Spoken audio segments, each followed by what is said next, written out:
देश की सबसे बड़ी चर्चा, वीकेंड के सबसे धारदार कार्यक्रम ये देश है हमारा में वक्फ के कानून की आखिरकार जरूरत इस समय क्यों है? हमारी मांग है। अब हिंदू बह जाते हैं ना। नहीं, मैंने हमारी मांग है। अब भारतीय संसद भी वक्फ की जमीन पे बनी है। ना बाइबल से ना कुरान से भारत चलेगा बाबा साहब के संविधान से। यूसीसी के लिए समर्थन दे दीजिए। वहाँ पर मुसलमान कानून अलग, हिंदू कानून अलग। आपके कहने से दे देंगे। 900 चूहे खाकर बिल्ली हज को चली, ये अंबेडकर पर ज्ञान देंगे ना आप दलित।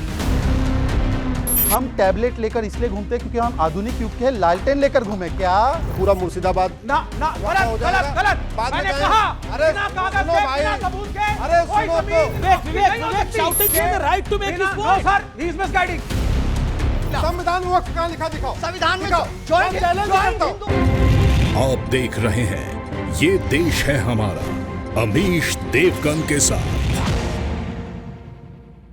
नमस्कार व्यूअर्स, मैं हूं अमीश देवगन और आप देख रहे हैं वीकेंड का सबसे भरोसेमंद कार्यक्रम ये देश है हमारा। ये देश है हमारा में आज बात करेंगे वक्फ बोर्ड की। ताजमहल पर दावा, कुतुब मीनार पर दावा, तमिलनाडु में 1500 साल पुराने मंदिर पर भी दावा, तमिलनाडु के एक पूरे गांव पर दावा, बिहार में एक गांव पर दावा, दिल्ली के 6 मंदिरों पर दावा और इसके बाद वक्फ के नाम पर एक नया दावा ठोका गया है। और इस दावे में अब देश की संसद, दिल्ली का एयरपोर्ट, इंटरनेशनल एयरपोर्ट और दिल्ली का पॉश इलाका वसंत विहार भी जुड़ गया है। असम के एक बड़े नेता बदरुद्दीन अजमल जो कह रहे हैं कि यह सब कुछ वक्फ की जमीन पर बना है। अजमल का बयान आते ही समाजवादी पार्टी से लेकर कांग्रेस के कई नेता, आज बड़े नेता, उनके सुर में सुर मिलाने लगे हैं। इतना ही नहीं, वक्फ के बहाने भड़काने का खेल लगातार जारी है। कांग्रेस के सांसद इमरान मसूद कह रहे हैं कि हमारे वक्फ को खत्म करने की तैयारी है और इसके खत्म होने के बाद ना ईदगाह बचेगी, ना कब्रिस्तान बचेगा और ना ही कोई मस्जिद बचेगी। तो दूसरी तरफ बीजेपी के गिरिराज सिंह की हिंदू स्वाभिमान यात्रा पर भी खूब सवाल उठ रहे हैं। तो आज इसी पर होगी देश की सबसे बड़ी चर्चा, वीकेंड के सबसे धारदार कार्यक्रम ये देश है हमारा में वक्फ के कानून की आखिरकार जरूरत इस समय क्यों है?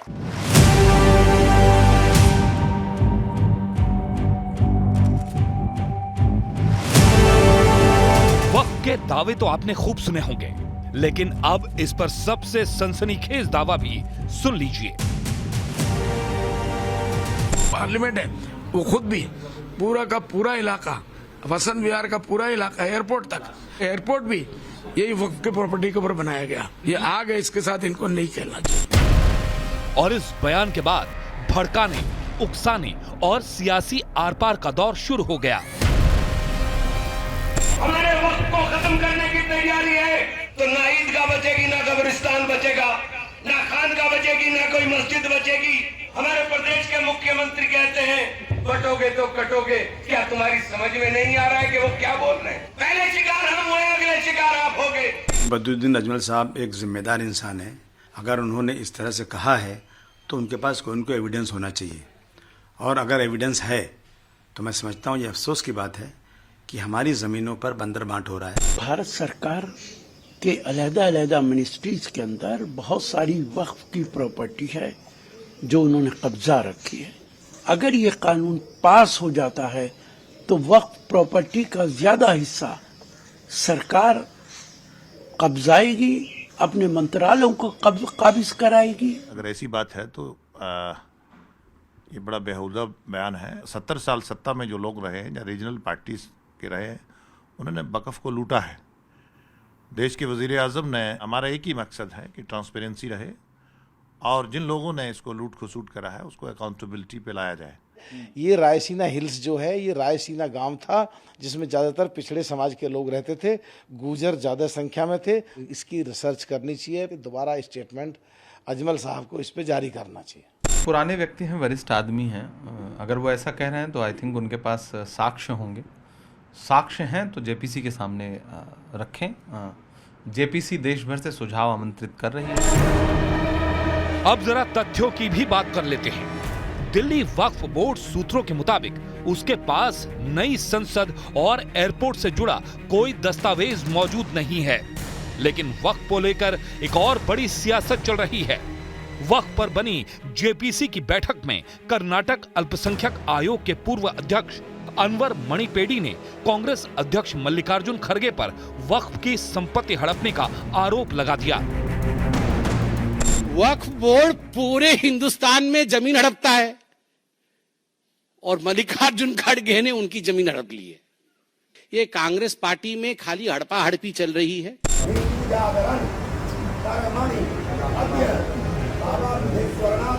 इस बीच केंद्रीय मंत्री गिरिराज सिंह की हिंदू स्वाभिमान यात्रा पर भी सियासी पारा हाई है।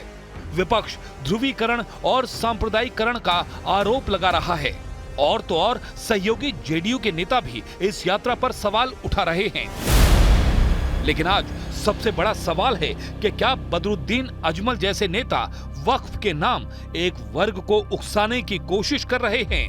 आज इसी मुद्दे पर होगी देश की सबसे बड़ी राजनीतिक बहस।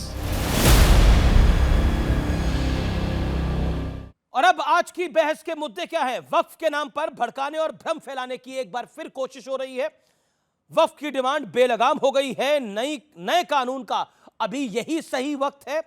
और क्या सियासी फायदे के लिए समाजवादी पार्टी हो या फिर कांग्रेस, वो बदरुद्दीन अजमल के समर्थन में आ गई है, जो कह रहा है कि भारतीय संसद भी वक्फ की जमीन पे बना है और दिल्ली का एयरपोर्ट भी। चौथी बात और चौथा मुद्दा, वक्फ और बीजेपी की हिंदू जागरण स्वाभिमान यात्रा जो है उसके पीछे पोलराइजेशन का इशू है, यानी ध्रुवीकरण का मुद्दा है। तो ये चार मुद्दों के ऊपर आज की चर्चा होगी। जोरदार अभिनंदन करिए आज के मेहमानों का। शहजाद पूनावाला बीजेपी के नेता प्रवक्ता, मृत्युंजय तिवारी आरजेडी के नेता हैं प्रवक्ता हैं, विवेक श्रीवास्तव लेफ्ट के नेता हैं प्रवक्ता हैं, उनका अभिनंदन है। शादाब चौहान है नेता पीस पार्टी के, और साथ ही हैं जाने माने वकील सुप्रीम कोर्ट के लॉयर अश्विनी उपाध्याय, जो कि जेपीसी के समक्ष पेश भी हुए अपने तथ्यों को लेकर। यानी जो जेपीसी की कमेटी है उसके सामने इन्होंने अपनी प्रेजेंटेशन करी वक्फ को लेकर। मैं इस चर्चा की शुरुआत करता हूं। आखिरकार ये मामला क्या है विवेक जी? अब भारतीय संसद भी वक्फ की जमीन पे बनी है। जी देखिए, बात सिर्फ पोलराइजेशन की है। 70 साल आज़ादी के बाद लगभग हम हैं। क्या कभी आपने इस तरह के इश्यूज आज तक सुने? वक्फ तो इतने समय से है, कोई कंट्रोवर्सी हुई? कभी भारत सरकार या कोई भी स्टेट गवर्नमेंट वक्फ बोर्ड के सामने आई, लड़ाई झगड़ा हुआ, कोर्ट के केसेस हुए? कुछ भी नहीं हुआ। लेकिन 2014 के बाद से सारे ज्वलंत मुद्दे आने लग गए हैं। एक तरफ हिंदू स्वाभिमान यात्रा चल रही है, पहले भिक्षा यात्रा चल रही थी, वही दीपांकर जी अब स्वाभिमान यात्रा में दिखे। पहले कहते थे साहब इसमें ईसाई और मुसलमान सब शामिल होंगे मेरी यात्रा में, अब वहां हिंदू स्वाभिमान के साथ खड़े हैं। वक्फ का इशू पॉलिटिकल इशू है, इसके अतिरिक्त कुछ भी नहीं है। मैंने जो प्रश्न पूछा मैं आपसे, बड़ा क्लियर कह रहा क्या हूं। भारतीय संसद वक्फ की जमीन पे बना हुआ है ऐसा जो बोल रहे हैं, और आपके इंडिया अलायंस के दल उसका साथ दे रहे हैं, आप उसके साथ हैं उसके खिलाफ है? सीधा और सपाट सवाल है, सीधा सपाट जवाब चाहूंगा इसके ऊपर। बदरुद्दीन अजमल जी ने अगर इस इशू को उठाया है तो पहले तो उनकी ड्यूटी बनती है कि वो कागज प्रस्तुत करें कि है या नहीं है, और अगर है भी तो कोई कंट्रोवर्सी की बात नहीं है। वक्फ ने कभी भी ऐसा कोई काम नहीं किया जो भारत सरकार और भारत के खिलाफ। ठीक है, एक एक करके मैं आता हूं अश्विनी उपाध्याय आपके पास। भारतीय संसद वक्फ की जमीन पर है, इसके मायने क्या है कहने के? देखिए, 4 साल पहले इस पर बहुत कम चर्चा होती थी। हम लोगों ने इसको जब चैलेंज किया तब इस पर चर्चा शुरू हुई। हमारा ये कहना है ना बाइबल से ना कुरान से भारत चलेगा बाबा साहब के संविधान से, और कानून एक होना चाहिए। बड़ी सीधी सी बात है। हिंदू दान करते हैं, क्रिश्चियन चैरिटी कहते हैं, मुस्लिम उसी को वक्फ कहते हैं। इसलिए हमारा ये कहना है कि अगर वक्फ ट्रिब्यूनल है फिर तो हिंदू ट्रिब्यूनल भी होना चाहिए, जैन ट्रिब्यूनल भी होना चाहिए, बौद्ध ट्रिब्यूनल भी होना चाहिए, यहूदी ट्रिब्यूनल भी होना चाहिए, बहाई ट्रिब्यूनल भी होना चाहिए, सिख ट्रिब्यूनल भी होना चाहिए, और नहीं तो सबका मुकदमा कोर्ट में चलना चाहिए। एक व्यक्ति के लिए अलग से ट्रिब्यूनल, एक व्यक्ति के लिए अलग से बोर्ड, ऐसे नहीं चल सकता। बड़ी सीधी सी बात है। भारत का संविधान जब बना मजहब के आधार पर विभाजन हो चुका था। संविधान निर्माताओं ने कहा अब मजहब के आधार पर कोई योजना नहीं होगी, कोई ट्रिब्यूनल नहीं होगा, कोई बोर्ड नहीं होगा। ये जो बना है अपने आप में पूरी तरीके से गलत है। जो मुगलों की ज़मीन थी वो उनकी पुश्तैनी ज़मीन नहीं थी, इसलिए मुगलों की ज़मीन को वक्फ डिक्लेयर करना ये बिल्कुल अनकॉन्स्टिट्यूशनल है। भारत पाकिस्तान के विभाजन के समय जो लोग यहाँ से पाकिस्तान चले गए तो उनको वहां की जमीन मिल गई, तो स्वाभाविक सी बात जो पाकिस्तान से यहाँ आए उनको यहाँ की जमीन मिलनी चाहिए, इसलिए वो जमीन वक्फ नहीं हो सकती है। मजार दरगाह पक्का कब्रिस्तान वक्फ नहीं हो सकता, क्योंकि मजार दरगाह और पक्का कब्रिस्तान बनाना, वहां जाना हराम है। अरब में एक भी मजार नहीं, एक भी दरगाह नहीं, एक भी पक्का कब्रिस्तान नहीं है। अब आती है बात की जमीन है किसकी। ओवैसी साहब ये नहीं बता रहे कि हमारे पूर्वजों ने कितनी दान किया, न मदनी साहब बता रहे हैं कि उनके पूर्वजों ने कितना दान किया, न बुखारी साहब बता रहे हैं, न दुरानी साहब बता रहे हैं, अपना नहीं बता रहे कि हमारे पूर्वजों ने कितना दान किया। बस कह रहे हैं हमारे पास 10 लाख एकड़ जमीन है, एयरपोर्ट भी, हाईवे भी, बंदरगाह भी, मतलब सब कुछ, जंगल भी, नदियां भी, सब कुछ वक्त होती चली जा रही है। मिसगाइड कर रहे हैं आप। इसका एक बार सुनिए भाई साहब, बीच बोलिए। उपाध्याय जी, आप मिसगाइड कर रहे हैं। बिना कागज के कोई कैसे दावा कर सकता है? अरे बिना कागज का घटिया कानून बनाया। जी जी, कानूनी घटिया बनाया गया। ठीक है, आपने अपनी प्रतिक्रिया को रख लिया। देखिए, अब मुझे बाकी मेहमानों के पास भी जाना है। शादाब चौहान, आपके पास आता हूं, फिर मैं बीजेपी के पास आता हूं, क्योंकि वो सरकार में है, उनको बहुत चीजों के जवाब देने हैं। शादाब चौहान, भारतीय संसद वक्फ की जमीन पर है, दिल्ली का एयरपोर्ट वक्फ की जमीन पर है, बचा क्या है बचाने को? बताइए अब मुझे। 1500 साल पुराना भी वक्फ के कब्जे में आ गया, कैसे? दरअसल क्या है कि अगर कोई वक्फ की संपत्ति है और उस पर संसद भवन बना है, जो अजमल साहब ने कहा है कि बड़े सम्मानित व्यक्ति हैं, उनके पास अगर तथ्य हैं, तो हम तो कह रहे हैं कि हम उनसे किराया नहीं लेंगे, देश के लिए कार्य हो रहा है। अगर वक्फ की जमीन पूरी बात सुन लीजिए, मेरी पूरी बात सुन लीजिए। मैं कह रहा हूं कि वक्फ की संपत्ति पर बहुत से गुंडों ने कब्जा किया हुआ है। अगर एक वक्फ की जमीन पर अगर देश की संसद चल रही है, तो हम किसी भी सांसद से उसका किराया लेने का समर्थन नहीं करते हैं। कोई बात नहीं, देश के लिए हम लोगों तो इतना बलिदान दिए हैं, आजादी में दिए हैं, उसके बाद जब जब जरूरत पड़ी हमने त्याग बलिदान दिया है। और अगर हमारी जमीन में से आप जो भारतीय संसद की जो जमीन है, वो आपने वक्फ की मान लिया, आप कह रहे हैं उसका हम त्याग करते हैं। हमने कहा कि अगर अजमल किराया भी नहीं लेंगे। अगर अजमल साहब जैसे सम्मानित व्यक्ति जो देश की सदन में रहे हैं, उन्होंने अगर ये साक्ष्य रखे, उनके पास अगर साक्ष्य हैं, तो हम इस बात को कह रहे हैं कि हम उसमें ये मान लेंगे कि चलिए देश की सेवा के लिए कोई कार्य हो रहा है। भारतीय संसद जिस जमीन पे बना हुआ है, वो किसने जानकारी, इन लोगों को तो हक है ना जानने का, हम सबको तो हक है जानने का। मैं वही, जिस जमीन पर आप किराया नहीं ले रहे, इतना बड़ा उपकार कर रहे हैं देश के, मैं वही तो कह रहा हूं अमीर जी, वही तो कह रहा हूं कि जिस माननीय सांसद ने, जो पूर्व सांसद हैं, उन्होंने इस विषय को रखा है। हमने कहा जब उन्होंने रखा है, उन जैसा सम्मानित व्यक्ति किसी साक्ष्य के आधार पर ही बात करेगा। और अगर उनके पास साक्ष्य हैं, सामने आते हैं, तो हम ये मानेंगे दिल्ली एयरपोर्ट पे फ्लाइटें लैंड हो पाएंगी कि नहीं हो पाएंगी? क्योंकि नहीं, वो भी जमीन नहीं, देश की सेवा के लिए तो चलेगा। देश की सेवा के लिए, देश सेवा सर्वोपरि है। ओके, वो भी देश सेवा के लिए सर्वोपरि जमीन थी भारतीय संसद, और इन्होंने वो दान दे दी है। अब देखिए, सबसे पहले अभी विवेक जी ने बोला कि ये पोलराइजेशन की पॉलिटिक्स है, तो मैं से विवेक जी से पूछना चाहता हूँ, सनातन समाप्त, सनातन बीमारी, हिंदू हिंसक, रामचरितमानस, नाच गाना, पोटेशियम साइनाइड, राम मंदिर पर प्राण प्रतिष्ठा, ये सब नाच गाना है, और मठाधीश माफिया है। अब इनको मेरे टैब से प्रॉब्लम होगी। माफिया में कोई ज्यादा फर्क नहीं होता। मठाधीश और माफिया में, मठाधीश को कोई माफिया बोल देता है, मदरसे को कुछ नहीं बोलता है। ये पोलराइजेशन की पॉलिटिक्स नहीं है। सनातन को दो गाली ताकि मिले वोट बैंक की ताली। अब दूसरी बात पर आते हैं। देखिए, वक्फ के नाम पर बीबीसी पता है क्या है आपको? BBC not channel, BBC means भड़काओ भाईजान कमेटी काम पर। ये भड़काओ भाईजान कमेटी वक्फ के नाम पर काम पर। आप 1 साल पहले की अमीश जी की डिबेट यूट्यूब से निकालिए, 1 ईयर अगो, इसी डेट पे डालना अमीश सीए डिबेट, अमीश की सीए की डिबेट खुलेगी, फिर उसमें जाके सुनना। यही सब मान्यवर थे, और वो बोलते थे नागरिकता कानून आएगा, ये मुसलमानों की नागरिकता छीन जाएगी। नागरिकता कानून आया, एक्को की नागरिकता नहीं गई। अब वक्फ कानून आ रहा है, तो बोले वक्फ के नाम पे मस्जिदें छीन जाएगी। ये वही पोलराइजेशन पॉलिटिक्स है। गलत कह रहे हैं। मेरी बात पूरी हो जानी, वो पॉइंट था ही नहीं है। मेरी पूरी बात होगी, मेरी बात हो जानी दीजिए विवेक जी, आई रिक्वेस्ट यू।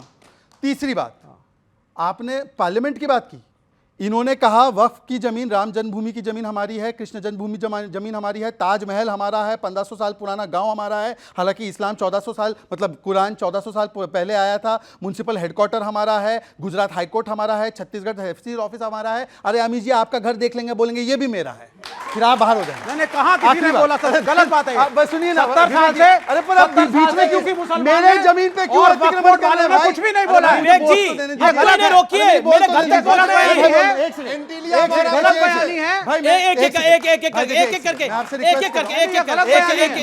70 साल से किसने बोला? विवेक जी से रिक्वेस्ट भी किया। आज क्योंकि आप देख सकते हैं कि दिल्ली गैस चेंबर बन चुकी है, मेरी तबीयत भी थोड़ी खराब है, तो टैब के साथ टैबलेट भी खा रहा हूं, तो रिक्वेस्ट कर रहा हूं अपनी अपनी बारी में बोलिए, अपनी टर्न पे। आखिरी बात सिर्फ इतना कहना चाह रहा हूं कि ये वक्फ के संशोधन की प्रपोजल किसने दी? क्या अश्विनी उपाध्याय ने दी? नहीं। क्या विवेक ने दी? नहीं। क्या मृत्युंजय ने दी? नहीं। मुस्लिम लोगों ने, आगा खानी, दरगाह के लोग, जो बोहरा समाज के लोग, Sachar committee report, 9 JPC report by mister Rahman Khan, इन्होंने कहा कि ये लैंड ग्रैबिंग, मालूम वक्फ के बाद सिंधी जमीन, लास्ट 10 सेकंड, 9 लाख एकड़, मतलब कि मुंबई जो है ना, मुंबई 1 लाख एकड़, 9 टाइम्स मुंबई, और इनकम कितनी? 200 करोड़। उसमें कम से कम 12,000 करोड़ की इनकम होनी चाहिए। ये लैंड ग्रैबर्स के हाथ में जा रही है। बेवा, यतीम, गरीब, मुसलमान को अधिकार मिले, इसलिए संशोधन ला रहे हैं। तो ये लैंड ग्रैबर्स के साथ बिल्कुल गलत ये लैंड ग्रैबर्स के साथ मृत्युंजय, आप पहली बार बोल रहे हैं। ये जो वक्फ को लेकर बयानबाजी हो रही है, अजमल साहब बोल रहे हैं, चाहे राशिद अल्वी बोल रहे हैं, चाहे इमरान मसूद बोल रहे हैं, इसमें से कई तो आपके सहयोगी हैं। आप क्या कहना चाहते हैं? देखिए, हमारा स्पष्ट मानना है, ये वक्फ बोर्ड को लेकर के जो संशोधन बिल लाया जा रहा है, ये गैर जरूरी, गैर संवैधानिक है। चर्चा इस ओर ले जा रहे हैं, जिनकी राजनीतिक ज़मीन समाप्त हो रही है, वो ये वक्फ ज़मीन के नाम पर, अब ये कोई कह रहा है कि, आपने सुना उनका कि वो कह रहे हैं कि संसद भवन भी है, एयरपोर्ट भी है, कल को कोई बोलेंगे कि ये भी है, पूरा देश ही है।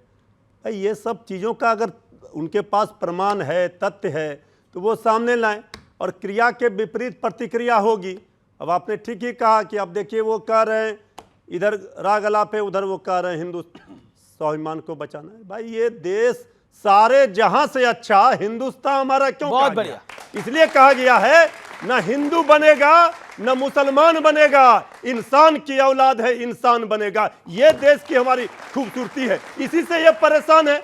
तो राजनीतिक जमीन बचाने के लिए ये सब कर रहे हैं, इसका कोई फायदा आम लोगों को नहीं है। ना हिंदू बनेगा ना मुसलमान बनेगा, इंसान की औलाद है, इंसान बनेगा। बहुत अच्छी बात है, बहुत अच्छी तिवारी की बात का ना हिंदू बने, एक सेकंड, अपनी ना हिंदू बनेगा ना मुसलमान बनेगा, संविधान से चलना होगा, इंसान बनेगा।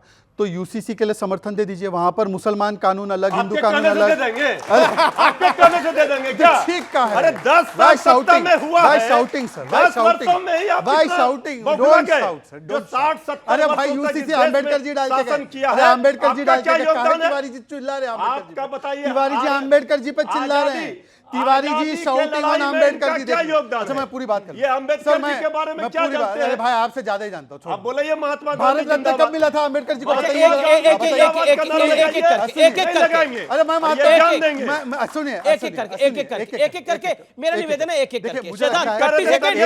सर सुनिए, ये उल्टा तो आप ऐसे बोलेंगे तो हम तो हमारी तबियत ठीक हो जाएगी। वो कह रहे हैं एक सेकंड, नाम लिया इसलिए ठीक हुआ। अम्बेडकर, हाँ बिल्कुल। अब बताइए, गांधी जी का नाम सुनिए, अब सुनिए प्लीज मृत्युंजय जी, मैंने आपके बीच में इतना नहीं टोका आपको। सुनिए, दूसरे, मैं टोक नहीं, हम लोग गुंडों को महाराष्ट्र में पता चलेगा। हम लोग थोक नीति वाले हैं, हम टोक नीति वाले हैं। क्या कह रहे हैं मृत्युंजय? कुछ कह रहे हैं थोक नीति में यार। महाराष्ट्र का चुनाव है जी, महाराष्ट्र में इनको पता चल जाएगा ये सब करने का नतीजा अभी सामने है।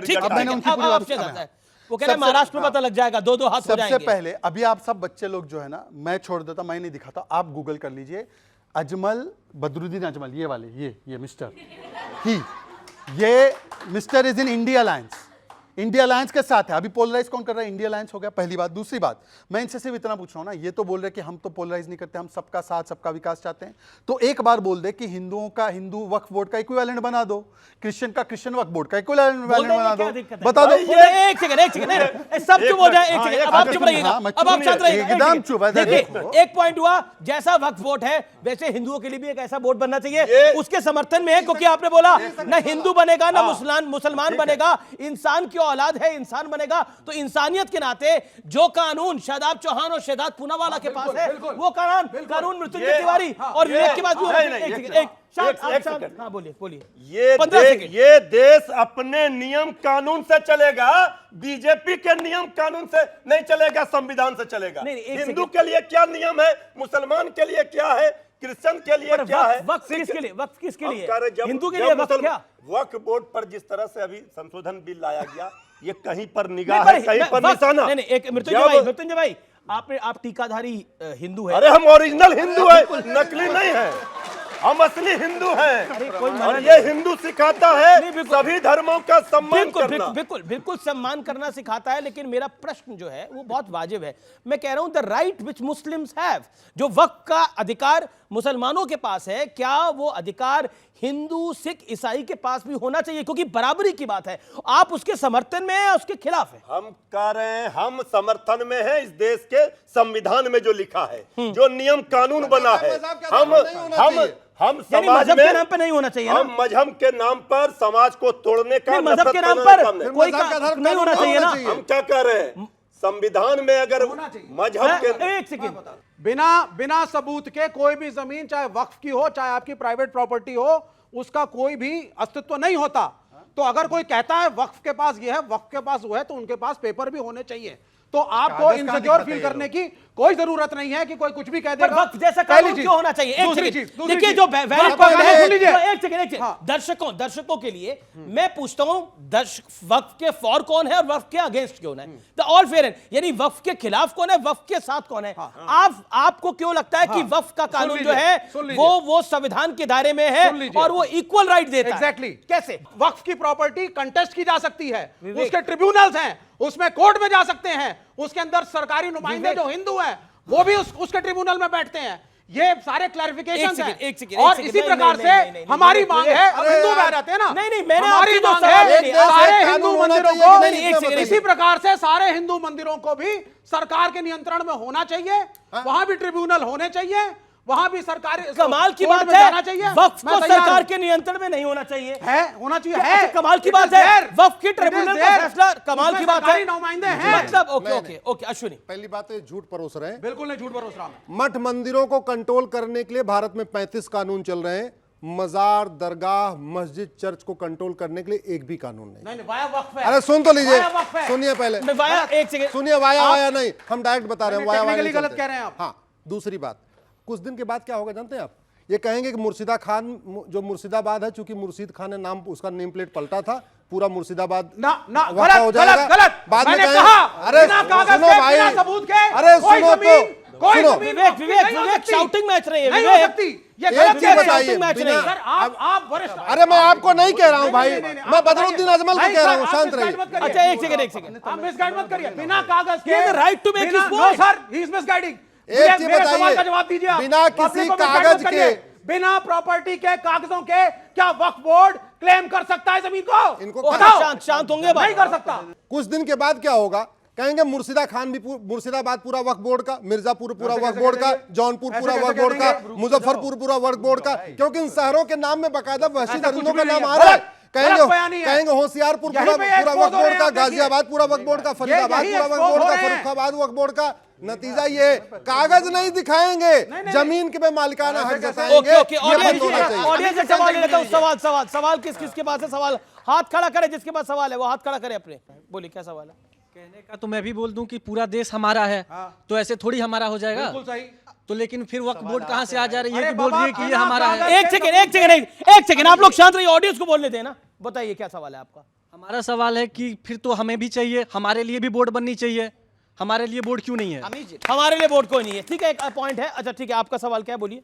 मेरा ये सवाल है इनसे कि जैसे कि ये कहते हैं इंडिया अलायंस से कि पार्लियामेंट इनकी ज़मीन पे बना हुआ है, तो ऐसे तो ये ऐसी बॉडी हमारे हिंदू में और क्रिश्चियन में, जैन समाज में और पारसी में भी बननी चाहिए जो कहे कोई भी ज़मीन हमारी है।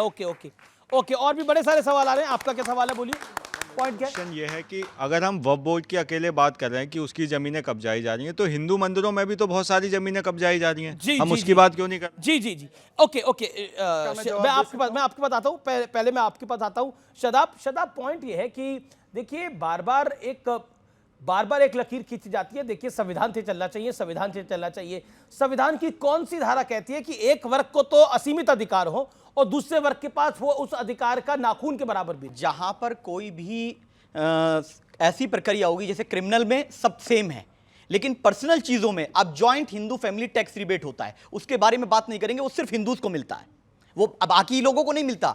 इसी प्रकार से वक्फ की संपत्ति अगर कोई मुसलमानों की सेवा के लिए दान कर रहा है उसके लिए है। और दूसरी बात, बार बार क्लेम किया जाता है कि ये भी हो जाएगा वो भी हो जाएगा। कोई किसी को क्लेम ऐसे नहीं कर सकता है, उसको बाकायदा प्रमाणित करना पड़ेगा कि वक्फ कब किया गया, किसने वक्फ किया, कौन मालिक था, पूरी चीजें डिटेल शो करना पड़ेगा। ट्रिब्यूनल है। दूसरी चीज, भाई ने कहा कि हमारा भी होना चाहिए, मैं उनकी बात से एग्री करता हूं कि वो सरकार, हिंदुओं की सरकार बोलती है ना। अफसोस की बात है कि सनातन बोर्ड नहीं है, मोदी जी प्रधानमंत्री हैं, सनातन बोर्ड होना चाहिए और वो जितने भी रिलीजियस उनके एक्टिविटीज हैं उनको कंट्रोल करने के लिए, मैनेज करने के लिए हमें कोई आपत्ति नहीं है। लेकिन 10 सेकंड, लेकिन मुसलमानों की मस्जिद, दरगाह, मदरसा और जो कब्रिस्तान है उस पर कब्जा करने का, अवैध कब्जे का षड्यंत्र हम भारत सरकार का बर्दाश्त नहीं करेंगे। एक सेकंड, ये हमारा इंटरनल मैटर, हम कुछ भी करें, आपको अपने घर में क्या करूं? अमीश जी देखिए, यहाँ पर 2-3 तर्क जो है, पहले कुछ लोगों ने कहा कि गैर जरूरी और गैर संवैधानिक है, तो मैं कहता हूँ आर्टिकल 14 पढ़ लीजिए, वो कहता है सबके लिए समान कानून होना चाहिए, आप हिंदू हो मुस्लिम हो। तो मैं ये कह रहा हूँ कि अगर मुसलमानों के पास इतना बड़ा कानून है तो या तो दूसरे धर्म के पास हो, पर 2 गलतियां नहीं दोहराई जा सकती। इसलिए ज़रूरी ये है कि सबके पास संवैधानिक सीमित अधिकार हो। पहली बात, ऐसा जो कानून वक्फ का भारत में है, विवेक जी, और प्लीज़ अपने समय पर एक इंपॉर्टेंट सवाल है, Oman, Iraq, Iran, Lebanon, Syria, Sudan, कोई भी मुस्लिम बाहुल देश में एक कोई चुन ले और मुझे बता दे कि वो मुस्लिम बाहुल देश में इससे भी ज़्यादा कठोर कानून है। वक्फ का जो भारत का कानून है वो सबसे व्यापक और कठोर है। और आखिरी और थर्ड बात है, अब इन्होंने बोला कि संविधान से चलना है अम्बेडकर जी के, तो मेरा मृत्युंजय जी से और टीका लगा के, मैं बहुत सम्मान करता हूं उनका, इस बात के लिए बहुत सम्मान करता हूं। अभी सुप्रीम कोर्ट का भी एक फैसला आया है कि कोई 60 साल का, 65 साल का बुढ़ा 12 साल की बच्ची से शादी नहीं कर सकता, पर्सनल लॉ के नाम पे भी। बोलिए आप समर्थन करते इसका? बोले मृत्युंजय जी। ये आप क्या सवाल कर रहे हैं, कोई समझ पाया? अरे आप बताइए। आप बात करने नहीं करना चाहिए। आपने ये बताइए अमित जी, ये बताइए, ये बीजेपी के राष्ट्रीय प्रवक्ता हैं, कह रहे शब्द बुढ़ा। अच्छा, बुजुर्ग बोलिए, थोड़ा शब्दों का चयन कीजिए। मैं इसको एक्सप्लेन कर लेता हूं। देश के जितने बुजुर्ग हैं आपने सबको बुढ़ा कर दिया। मैं एक्सप्लेन कर लेता हूं। ऐसे थोड़ा होता है। एक्सप्लेन कर लेता हूं। मैं एक्सप्लेन इस पर क्या कीजिएगा भाई? आपने बोला है, सबके सामने बोला है, आपने बीजेपी के प्रवक्ता पे आरोप लगाया। अमित जी, मैंने बोला है और मैं बोलूंगा बुढ़ा ही बोलूंगा। देखिए, बुढ़ा ही बोलूंगा। बताओ क्यों? इनसे क्या उम्मीद कीजिएगा आप? अमित जी, मैं आप जवाब देश के बुजुर्गों का जवाब दूं। बुढ़ा सबके माता पिता हैं, सबके माता पिता बुजुर्ग हैं, घर में बुजुर्ग हैं। आप क्या यही भाषा बोलते हैं? क्यों नहीं बोल रहा भाई? एक सेकंड, ये बताइए, आप बोल रहे हैं सबके माता पिता बुजुर्ग हैं, किसी के माता पिता वो व्यक्ति जो 12 साल की बच्ची से विवाह कर रहा है उसके लिए बोल रहे हैं। उनके ज्ञान पर हमने सवाल खड़ा किया। ठीक है। अब आप बोलिए। अब प्लीज सुनिए, 10 सेकंड, केवल 10 सेकंड में। अगर कोई व्यक्ति इस उम्र में पहुंच के 12 साल की बच्ची की शादी के ख्वाब रखता है, वो मेरे लिए बुढ़ा ही है, वो मेरे लिए खुसड़ बुढ़ा है। देखिए, आप उखाड़ लीजिए जो उखाड़ना है। ऐसे लोग के बारे में नहीं कहा, खुसड़ बुड्ढे। आपने मैं बोल रहा हूं खुसड़ बुड्ढे। पूरे देश के बुजुर्गों को कहा। आपने ये लाइन अभी कहा। अच्छा, देश के बुजुर्ग 12 साल की बच्ची से शादी कर रहे हैं, ये क्या बोले जा रहे हैं? देश के बुजुर्ग के 12 साल की बच्ची से शादी कर रहे हैं, किसी के धर्म में नहीं होता है, किसी धर्म में नहीं होता है। सब आप ही करवाते हैं। किसी 65 साल आप जानते हैं बीजेपी के पर देखिए, एक सेकंड, 12 साल की बच्ची से विवाह कर रहा है। और देखिए, यहाँ पर किसी के भी माँ बाप हैं, मुझे नहीं पता किसी की उम्र 65 है या किसी की 60 है, मेरी जानकारी में तो ऐसा नहीं है। लेकिन कोई भी व्यक्ति जो 12 साल की बच्ची से शादी कर रहा है, आप मुझे उसको बुढ़ा को बुला रहे हैं, ये नहीं बोल रहे कि वो 12 साल की बच्ची से शादी क्यों कर रहा है। आपकी तकलीफ ये होनी चाहिए। ओके, सवाल। अक्सर ये लोग इंडिया गठबंधन के लोग और बाकी लोग अंबेडकर साहब की दुहाई देते रहते हैं, लेकिन अंबेडकर साहब ने यूनिफॉर्म सिविल कोड पे ही इस्तीफा दिया था, इसकी कभी बात नहीं करते। बहुत अच्छा सवाल है। ओके, विवेक, यूनिफॉर्म सिविल कोड पे अंबेडकर साहब ने इस्तीफा दिया था कि नहीं दिया था? नहीं, वो एक बहुत बड़ा इशू था। जब अंबेडकर यूनिफॉर्म सिविल कोड के साथ थे तो आज की कांग्रेस, आज का विपक्ष उसके खिलाफ क्यों है, जबकि आप गाना माला अंबेडकर की जपते हैं और अंबेडकर की नीति के खिलाफ काम करते हैं? ये जवाब बताइए। अंबेडकर राम मंदिर के फेवर में थे? अंबेडकर राम मंदिर के फेवर में थे? राम मंदिर के? नहीं, राम मंदिर के खिलाफ थे अंबेडकर। अंबेडकर को पढ़ने के लिए अंबेडकर का पूरा दर्शन पढ़िए। बिल्कुल पढ़ना पड़ेगा। Selective एक क्या और राम मत करिए मंदिर के मुझको। खिलाफ बोला अंबेडकर ने? फेवर में ना, नहीं थे। अभी आपने क्या बोला? वो बाबरी के राम फेवर मंदिर में के नहीं खिलाफ थे। थे क्या अंबेडकर नहीं, यही रुकिए। क्या प्रभु श्री राम के मंदिर के खिलाफ थे अंबेडकर? अंबेडकर श्यामा प्रसाद मुखर्जी क्या वो और बाबरी संघ के समर्थक थे? घोर विरोधी थे, एक वाक्य, एक वाक्य। घोर विरोधी थे। एक ये सच्चाई है। केवल इस पे एक वाक्य, केवल प्लीज इंटरप्ट मत कीजिएगा। मैं चाहता हूं मेरे विवेक भाई जो है बहुत ज्ञानवर्धन भी उनका अच्छा है, जो ओरिजिनल संविधान बना जो अंबेडकर जी ने ड्राफ्ट किया उसमें प्रभु श्री राम के चित्र चैप्टर 3 पे थे और बाबा साहब अंबेडकर का पूरा नाम भीमराव जी रामजी अंबेडकर है। उनके नाम में राम है, उनके नाम में राम है भाई। टीपू सुल्तान का भी फोटो है, टीपू सुल्तान का भी फोटो, वो भी बताइए। ये देखिए अंबेडकर जी का पूरा नाम पढ़िए। टीपू सुल्तान का फोटो है। टीपू सुल्तान से डिसएग्री क्यों करते हैं? टीपू सुल्तान का फोटो है संविधान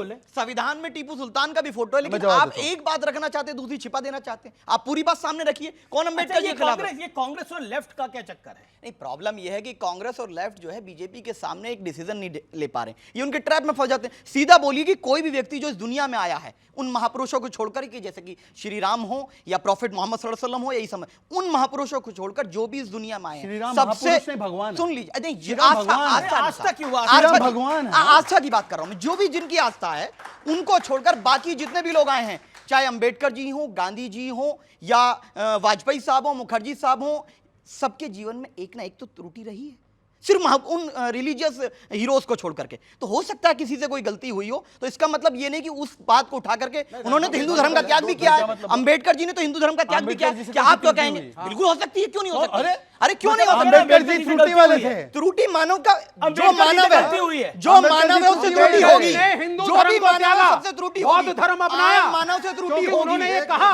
कि धर्म के अंदर हमको वो हक नहीं मिला है। जय भीम और जय भीम का अनोखा नजारा। ये जय भीम बोल रहे थे, जय भीम कर रहे थे, हो गया। ठीक है, मैं अश्विनी आपके पास आ रहा ये सवाल भी सोचें कि अंबेडकर ने हिंदू धर्म क्यों त्यागा? अरे क्या क्या बोले? बाबा साहब अंबेडकर चाहते थे भारत की राष्ट्रभाषा संस्कृत बने, उसके लिए उन्होंने बाकायदा प्रस्ताव पेश किया था और कांग्रेस ने उनका प्रस्ताव गिराया था। बाबा साहब को इस्तीफा देने के लिए कांग्रेस ने मजबूर किया था। बाबा साहब अंबेडकर ने जो संविधान, एक बार सुन लीजिए, आप बनवाइए, अब हम बाबा साहब अंबेडकर ने जो संविधान बनाया था उसमें राम लक्ष्मण सीता जी की फोटो थी, भगवान कृष्ण अर्जुन की फोटो थी, भगवान बुद्ध और महावीर की फोटो थी, भगवान नटराज और हनुमान जी की फोटो थी, राजा भगीरथ राजा विक्रमादित्य की फोटो थी, गुरुकुल और नालंदा की फोटो थी, नेताजी और रानी लक्ष्मीबाई की फोटो थी। और जब सुन तो लीजिए, मैं आगे बता रहा हूं। बाबा साहब ने कहा था मजहब के आधार पर विभाजन हो चुका है, न मजहब के आधार पर कोई मंत्रालय, न मजहब के आधार पर कोई आयोग, न मजहब के आधार पर ट्रिब्यूनल, न मजहब के आधार पर कोई यूनिवर्सिटी, न मजहब के आधार पर कोई कॉलेज। जो होगा वो सेकुलर होगा। और बीएचयू और अलीगढ़ यूनिवर्सिटी साथ साथ बने। बीएचयू आज भी सबके लिए है, सेकुलर यूनिवर्सिटी है। और अलीगढ़ मुस्लिम यूनिवर्सिटी को कांग्रेस ने माइनॉरिटी का दर्जा दे दिया। कांग्रेस ने भारत को बर्बाद करने के लिए एक नहीं, कम से कम 50 से ज्यादा कानून बनाए। Place of worship act Congress ने बनाया, माइनॉरिटी कमीशन एक्ट कांग्रेस ने बनाया, ये वक्फ एक्ट कांग्रेस ने बनाया। भारत को बर्बाद करने के लिए, शिक्षा व्यवस्था को बर्बाद करने के लिए कांग्रेस ने कानून बनाया। बाकी तो छोड़िए, एक बार सुनिए। शिक्षा पे बोलिए। अरे 1954 में सुनिए, 1954, बाकी तो छोड़िए। अरे छोड़िए, सुनिए, पूरा का पूरा आजादी का आंदोलन वंदे मातरम से हुआ। पूरा आजादी का, अरे सुनिए भाई, आप रुकिए, पूरा आजादी विवेक की बारी, अब विवेक की बारी है। लास्ट 10 सेकंड, 10 सेकंड फिर विवेक। पूरा, अब मैं आपको मौका दूंगा। पूरा आजादी का आंदोलन वंदे मातरम से हुआ। 24 जनवरी 1950 को संविधान सभा में प्रस्ताव पास हुआ, वंदे मातरम हमारा राष्ट्रगान होगा। 24 जनवरी 1950 का प्रस्ताव देख लेना। कांग्रेस ने जनगण मन को बना दिया। सबसे पहली चीज, संघ ने इस देश की आजादी की लड़ाई में कोई योगदान नहीं दिया। पहली सच्चाई, not a single freedom fighter from संघ। कम्युनिस्ट गोली खाते थे और गांधी जी अहिंसा के रास्ते पे लड़ रहे थे। यह है सच्चाई इस देश की। तब इस देश को मिली आजादी। और ये थे अंग्रेजों के पिट्ठू, विटामिन बी वाली गोली खाते थे। भगत सिंह के ट्रायल का केस, जिसने उनके खिलाफ लड़ा, सरकार की तरफ से, इनके संगठनों से लिंक थे उसके। जिसने मुखबरी करी कॉमरेड चंद्रशेखर आजाद की, इनके संगठनों से जुड़े हुए थे। लंबी लिस्ट है मेरे पास। सावरकर के बारे में मैं बोलूंगा नहीं, वरना एक और कंट्रोवर्सी भी शुरू हो जाएगी। तो मुझे मत सिखाइए। असली इतिहास को, जो हिंदू और मुसलमानों को जोड़ता है इस देश में, कि प्रगति के पथ पे ले जाएगा। They are rewriting history. एक सेकंड, आपने विवेक जी अभी आपने काफी आवेश में बहुत कुछ बोला। आपने बोला कि जो हिंदू और मुसलमानों को इस देश में इतिहास जोड़ता है, उस हिस्ट्री को ये रीराइट कर रहे हैं, यही कहा ना? 1947 में कौन रीराइट कर रहा था? ना मोदी थी ना भारतीय जनता पार्टी थी। 1947 में इस देश का विभाजन हुआ था ना, सुनना पड़ेगा। या तो आप बोलिए, एक सेकंड, आप सिर्फ जिन्ना को ब्लेम ना करें। क्या बोल रहे हैं आप? सिर्फ मुस्लिम लीग को ब्लेम ना तो किसको ब्लेम करेंगे? अगर जिन्ना गलत था, हिंदू महासभा भी गलत थी। अरे बांटने वाले नेहरू और जिन्ना और गलत, हिंदू महासभा यही पे गोली मारी थी। एक सेकंड मुझे बताइए, बार बार आप एक ही ज्ञान दे रहे हैं कि हिंदू और मुसलमान ये हुआ। आप बोले 1947 की बात आप भूल जाते हैं। 1947 में पहले चले जाइए, मुगल काल में चले जाइए। मुगल काल के अंदर क्या हिंदुस्तान, हिंदू और पाकिस्तान, हिंदू और मुसलमानों के बीच में झगड़े नहीं होते थे? होते थे। Point number 1। पॉइंट नंबर 2, 1947 में कंट्री का डिवीजन हुआ हिंदू और मुसलमान के नाम के ऊपर। उसके बाद आप आइए, इस देश के अंदर आप बार बार कहते हैं 1990 को याद कर लीजिए, कश्मीरी पंडितों का नरसंहार किसके नाम पर हुआ? किसके नाम पे हुआ? फिर आप इधर की बात करते हैं। उन्हीं मुगलों के राज्य में तुलसीदास ने रामचरितमानस की रचना करी। ओके। कहां था अत्याचार? और अगर आप मोहम्मद अली जिन्ना को औरंगजेब सवा मन जनेऊ किसके जलाता था?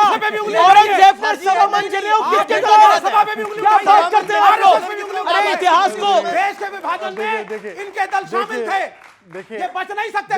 बार बार कहा जाता है महात्मा गांधी की हत्या जो थी वो नाथूराम गोडसे ने करी। बिल्कुल, नाथूराम गोडसे ने महात्मा गांधी की हत्या करी, लेकिन महात्मा गांधी की हत्या के बाद नाथूराम गोडसे जिस जाति से आते थे, यानी चितपावन ब्राह्मणों को खींच के इस देश में बाहर निकाला गया और किसी के मुंह से टस से नस नहीं निकली।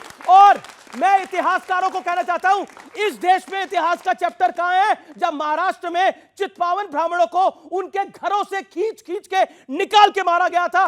बताइए, आप में से किसने आवाज उठाई थी? कब उठाई थी आवाज चितपावन ब्राह्मणों की? आज तक उनका जिक्र नहीं होता। इतिहास में चितपावन ब्राह्मणों पे हुए नरसंहार को भुला दिया गया है महाराष्ट्र के।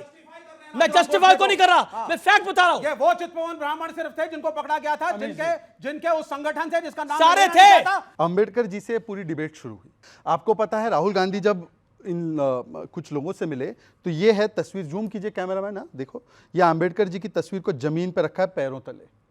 ये अंबेडकर जी के सम्मान की बात करें, जिन्होंने 2 बार चुनाव हराया है, जिन्होंने भारत रत्न देने में विलंब किया, जिन्होंने कुमारी शैलजा का अपमान किया और वाल्मीकि जयंती के दिन पर national OBC chairperson of Congress mister Ajay Yadav ने इस्तीफा दिया, यह कहते हुए कि दलितों का और ओबीसी का अपमान होता है। सीताराम केसरी की धोती फाड़ने वाले अब अंबेडकर पे बोल रहे हैं, जो आरक्षण के खिलाफ 1961 में, 1980 में, 1990 में लेटर लिख के कहते हैं कि बुद्धों को आरक्षण मिलता है, वो बोल रहे हैं। और लेफ्ट ने अंबेडकर जी के बारे में क्या लिखा है, एक बार जाकर कम्युनिस्ट पार्टी का लेटर पढ़िए अंबेडकर जी के खिलाफ। अंबेडकर जी हराना चाहते थे लेफ्ट पार्टीज को, आज विडंबना देखे कि लेफ्ट भी जय भीम कर रही है, तो यह अंबेडकर जी की जीत है। ओके मृत्युंजय, पॉइंट ये है कि ये जो तस्वीर दिखाई है, तस्वीर सार्वजनिक है और बहुत वायरल है, जिसके अंदर अंबेडकर जी की तस्वीर जमीन पे पड़ी है पैरों के पास। क्या आपको लगता है वो जायज है? बहुत सारा तस्वीर अभी हम दिखाना शुरू करेंगे तो वो टैबलेट लेकर निकल जाएंगे बाहर। नहीं दिखाइए, ये टैबलेट में रख के लाते हैं, तस्वीर दिखाइए। सुनिए, हमारे टैबलेट से हमको क्या परेशानी है भाई? 900 चूहे खाकर बिल्ली हज को चली। ये अंबेडकर पर ज्ञान देंगे? ना, दलित विरोधी बीजेपी का चरित्र रहा है और ये ज्ञान दे रहे हैं अंबेडकर पर। एक बार कम से कम सोच लिया कीजिए कुछ बोलने के पहले। ये दलितों का अपमान करने वाले लोग, दलितों पर अत्याचार करने वाले लोग, ये कम से कम अंबेडकर जी पर कम ही बोले तो अच्छा रहेगा। मेरा सवाल शहजाद सर से है कि सर जो बदरुद्दीन साहब ने ये बोला है कि जो पार्लियामेंट और एयरपोर्ट वक्फ बोर्ड की प्रॉपर्टी पर बना है तो ठीक है, बट उसको उनके पास वो डॉक्यूमेंट्स है, डॉक्यूमेंट्स प्रूव करने की जरूरत है, ना कि इस पर राजनीति करने की। इस पर राजनीति क्यों कर रही है बीजेपी पार्टी, जबकि ये बोलना चाहिए कि उसके पास डॉक्यूमेंट्स है तो डॉक्यूमेंट्स दिखाए और अपनी प्रॉपर्टी ले ले। अच्छा, संसद ले ले आप कह रहे हैं? नहीं सर, प्रॉपर्टी पर प्रॉपर्टी संसद ही है ना, प्रॉपर्टी पर दावा है। अगर सर प्रूफ होता है तो मतलब क्या, अगर देखिए एक सेकंड, सवाल क्योंकि शहजाद से आया इसलिए, और 20 सेकंड में शहजाद जवाब। बेटा ऐसा है कि जब ये सेंट्रल विस्टा और नई पार्लियामेंट बन रही थी तो आपको पता होगा बहुत सारे पेटिशन लगाए थे कई लोगों ने। इसमें से एक पेटिशन ये भी थी कि ये वक्फ की लैंड पे बन रहा है, तो हाईकोर्ट ने बोला कागज दिखाओ। कागज दिखाया तो पार्लियामेंट के इर्द गिर्द की जमीन, पार्लियामेंट वाली जमीन नहीं, उसमें 6 प्रॉपर्टी निकली जिसमें एक सुनहरी मस्जिद एक्सेट्रा एक्सेट्रा। उन्होंने बोला पर इस पे तो गवर्नमेंट कुछ कर नहीं रही है, तो इसके लेकर आप पार्लियामेंट पे दावा कैसे कर सकते हैं? तो उन्होंने बोला हाँ ये तो बात सही है, चलो निकल लेते हैं और पेटिशन फाइल। एक सेकंड, तो मेरा ये कहना है हम टैबलेट लेकर इसलिए घूमते हैं क्योंकि हम आधुनिक युग के लालटेन लेकर घूमे क्या? लालटेन लेकर घूमे क्या? टैबलेट में फैक्ट होता है, लालटेन में इनका टिमटिमा रहा है। दिल्ली में बुझ जाइए, दिल्ली में लालटेन की बात मत करिएगा, दिल्ली में लालटेन की बात मत करिएगा। यहाँ पोल्यूशन बहुत है और लालटेन केरोसिन से चलता है, पोल्यूशन करेगा। वक्फ बोर्ड को लेके पहले भी संशोधन किए जा चुके हैं, लेकिन इस बार जब मोदी सरकार वक्फ बोर्ड को लेके संशोधन कर रही है तो आप उसके खिलाफ क्यों बात कर रहे हैं? अमेंडमेंट आना कोई बुरी बात नहीं है। अभी शहजाद ने एक बात कही थी, बहुत अच्छी बात कही कि वक्फ प्रॉपर्टीज वो कुछ गुंडों ने कब्जा किया हुआ है और उसका जो पैसा है वो गरीबों तक नहीं जा रहा। मैं मानता हूं कि कुछ कठमुल्लाओं ने कब्जा किया है, एक्सेप्ट करता हूं, लेकिन उसमें अगर तरमीम करना है, उसमें अमेंडमेंट करना है और मुसलमानों की भलाई के लिए अमेंडमेंट करना है तो उसमें कलेक्टर को क्यों इंक्लूड कर रहे हैं आप? क्यों नहीं क्यों कर रहे हैं? क्यों कौन होता है? सुन लीजिए, क्यों नहीं कलेक्टर? अगर इनकी जमीन पे कोई कब्जा होता है तो कलेक्टर ही तो डिसाइड करेगा। नहीं। अग्रवाल धर्मशाला पे मैं जाके बोलूं मेरे पिताजी ने दान किया हनुमान मंदिर बनाने के लिए, तो मेरा और अग्रवाल जी का धर्म मुकदमा कोर्ट में चलेगा। और सादाब जाके कोई चौहान जाके बोलेगा तो मुकदमा कोर्ट में चलेगा, अगर सादाब जाके बोलेगा तो वक्फ ट्रिब्यूनल में चला जाएगा। ये दिक्कत है। अभी इनको एक खूबसूरती बता दूं, शादाब चौहान जाके बोलेगा तो भी वक्फ ट्रिब्यूनल में चलेगा। आपने कहा ना चौहान बोलेगा तो अदालत में चलेगा, कलेक्टर के यहाँ चलेगा, शादाब बोलेगा, शादाब चौहान बोलेगा तो भी वक्फ ट्रिब्यूनल में चलेगा। आप चिंता ना कीजिए। दूसरी बात, 10 सेकंड, वक्फ के इशू पर आपने बहुत अच्छी डायलॉग डिलीवरी की, वहां पूरी दुनिया का एग्जाम्पल दे रहे हैं। आप भारत की बात कीजिए, अगर वाकई में आपको चिंता है कि वक्फ पे गलत संपत्ति है, आप उन पॉइंट्स को रेज करिए कि ये संपत्ति वक्फ की नहीं थी। और मैं चुनौती देता हूं अश्वनी जी आपको आप सुन लीजिए, आप देश के बड़े वकील हैं, मैं आपको चुनौती देता हूं कि वक्फ पे खुली पब्लिक डिबेट की मैं आपको चुनौती देता हूं न्यूज़ 18 के कार्यक्रम से। मैं साबित करके दिखाऊंगा कि वक्फ की संपत्तियों पर किस प्रकार से अवैध कब्जा सरकार के लोगों ने भी किया, दूसरे लोगों ने भी किया, और आपकी मंशा भी यही है कि मुसलमानों की संपत्ति में आप कब्जा करें। आप पीछे छूट गए, आपका हिस्सा नहीं मिला। संविधान में वक्फ कहां लिखा? दिखाओ संविधान में joint Hindu family tax rebate का लिखा है। संविधान में वक्फ कहां लिखा हुआ है? आर्टिकल 14 को वायलेट करता नहीं, आर्टिकल 14 को वायलेट करता नहीं। चैलेंज करो सर, मैं तो कह रहा हूं हमने जैसे वक्फ का चैलेंज किया, आप चैलेंज करो। आर्टिकल 14, अरे आपको लगता है चैलेंज करो ना, हमने चैलेंज किया हुआ। लगता नहीं, आप बताइए, आप बताइए। कहीं लिखा ही जॉइंट हिंदू फैमिली अच्छा एक सेकंड मैं तो चुनौती दे रहा हूं आपको। अच्छा क्या भारतीय एक सेकंड, क्योंकि बार बार संविधान के दायरे की बात हो रही है, क्या भारतीय संविधान में वक्फ का जिक्र है? पकड़ लो, दिखाओ। हाँ बताता हूँ, इसमें ही आर्टिकल 25 से लेकर 28 तक क्या लिखा है उसमें? सुन लीजिए अब बोले दीजिए 10 सेकंड। आर्टिकल 25 से 28 तो जितना भी है उसमें रिलीजन और उनकी लिखा हुआ कि नहीं लिखा हुआ? नाम वक्फ हो जाने से ये जमीन का मामला है, ये रिलीजन का मामला नहीं है, ये जमीन का मामला है। जमीन का नहीं है, दान का है। नहीं, दान का मामला है, ये दान की हुई जमीन है, ये मुसलमानों की जमीन है। बहुत सही, ये मुसलमानों की जमीन है, ये मुसलमानों की जमीन है। और आप जॉइंट हिंदू फैमिली टैक्स, इन्होंने सही कहा, जॉइंट हिंदू फैमिली टैक्स। अरे सुन तो लो, एक वर्ड बोल दीजिए। इन्होंने सही कहा, ये वक्फ का मामला नहीं, दान का मामला है। तो दान के लिए संविधान कहता है यूनिफॉर्म चैरिटी कोड होना चाहिए, यूनिफॉर्म एंडाउमेंट कोड होना चाहिए, सबके लिए एक होना चाहिए, मजहब के आधार पर नहीं होना चाहिए। अभी आपने बोला, सुन लीजिए, पूरा सुनिए, कि ये रिलीजियस चीज में इंटरफेरेंस नहीं होना चाहिए, ये हमारी आज़ादी है, धर्म के आधार आज़ादी है हमारी संविधान में। हमारे धर्म के हिसाब से, मुस्लिम धर्म के हिसाब से शरिया कानून लागू होता है, जिसका मतलब कि अगर अमीश चोरी करते हैं तो कानून का सजा अलग है और हमारे लिए सजा अलग है, हमारे हाथ काटने की। वहां पर धार्मिक इंटरफेरेंस करते हुए अमीश और मेरी सजा एक होनी चाहिए। यूनिफॉर्म क्रिमिनल कोड जरूर चाहिए पर यूनिफॉर्म सिविल कोड नहीं चाहिए, और वक्फ के लिए हमारा स्पेशल लॉ हो। ये दोहरे मापदंड लाते कहां से? हाँ, मैं बता रहा हूं, ये दोहरे मापदंड लाते, इतना ही सुनिए, पूरी बात सुन लो। अगर हलाला बंद होना चाहिए। कहां? बिल्कुल, कहां है हलाला? है ही नहीं हलाला। बंद होना चाहिए। विषय हो रहा है, हलाला कुछ होता ही नहीं, विषय अलग हो रहा है, लेकिन आखिरी दौर है, आखिरी दौर है। मृत्युंजय तिवारी, महाराष्ट्र में क्या होने वाला है? बीजेपी का खेल खत्म महाराष्ट्र में, इसलिए कि बीजेपी का जो डिजाइन है वो महाराष्ट्र में आपस में ही दोनों लड़ रहे हैं, सब एनडीए में जो शामिल दल हैं, और ये जो धर्म के नाम पर ही खेती कर रहे हैं। सब कुछ ठीक है जी, इंडिया अलायंस में सब कुछ ठीक है। इंडिया तो जीतेगा, महाराष्ट्र जीतेगा, और झारखंड भी जीतेगा। बिल्कुल झारखंड भी जीतेगा। आपको शुभकामनाएं उसके लिए। मैं प्रश्न पूछ रहा हूं, आपका सीएम कैंडिडेट कौन है महाराष्ट्र में इंडिया अलायंस का? हमारा सीएम कैंडिडेट उद्धव ठाकरे। हमारा सीएम कैंडिडेट जो भी होगा, इंडिया गठबंधन के सभी दल मिलकर के तय कर लेंगे। कोई कंफ्यूजन नहीं है कि वो कैंडिडेट है। बताइए विवेक जी। देखिए, चुनाव में जो भी जीते हारे, लेकिन एक जो बुरी बात हो रही है उस मुल्क के अंदर, जो बहराइच में आप सबने देखा किस तरीके से धार्मिक जुलूसों को लेकर के दो समुदाय आपस में भिड़ रहे हैं। फिर वो उतरौला, बलरामपुर, श्रावस्ती, हर जगह पे यात्राएं निकल रही हैं। गिरिराज सिंह भी कूद पड़े।